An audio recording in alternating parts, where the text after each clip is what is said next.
I recently saw this question on a YouTube financial channel. Somebody posted a question. I'm 31 and can only save $120 a month on my salary. How will I ever be able to save enough to retire?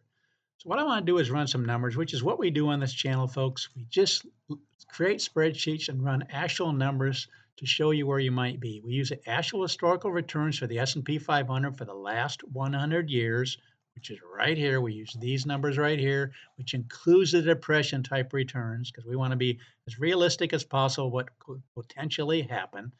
So again, we want to answer this question. Uh, how in the world can you make it on $120 a month? So what we want to do is go ahead and do $120 a month. See it going down through here. She did say after 10 years she could go up to $200 a month. So we're going to go ahead and change that to $200 a month. So here we got $120 a month for the first 10 years, then $200 a month for the next for the rest of the time. What we want to do is use the numbers for the last 100 years from 1925 on. You're going to see the different amounts. I'm going to go ahead and update this. You're going to see the different amounts of what you would have if the returns were like any of these years. Obviously, they won't be identical, but it's going to give us a range. So we're going to get returns from after 26 years, 28, 30, up to 35. And since she's 31 years old, we're going to be looking at the 35-year column. I want you to know something, folks. Over that 35-year period, given these amounts being put in, she would put in 74,400. And in the worst case scenario, in the last 100 years for a 35-year period, she would actually have 409,000. That's the worst case. The median in this column is 603,000. This is the actual breakdown right here. 74% of the time, color coded in green, she would have a $500,000. 38% of the time, color coded in blue, she'd have at least 750,000. And 9% of the time, she'd actually make it to $1,000,000. I'm going to do one more thing here.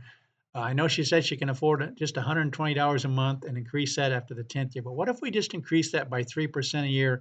The reason I want to do this is gonna put more money in, though it's not going to be too painful. It's going to be $120 the first year and just 120 for the second, 127. It's going to build up. Same with after that 10th year, that $200, that's going to grow by 3% a year. Let's see how different these numbers might be. Instead of 409,000 and 603,000 for the median, again, that 603,000 is the one I want to key on. That's the median. Let's go ahead and update this.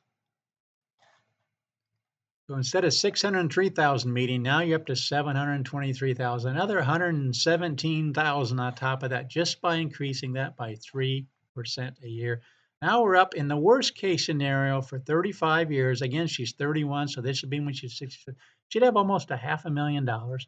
She'd have just under $750,000 for the median in this column. That's after 35 years. I wanted to do one more thing.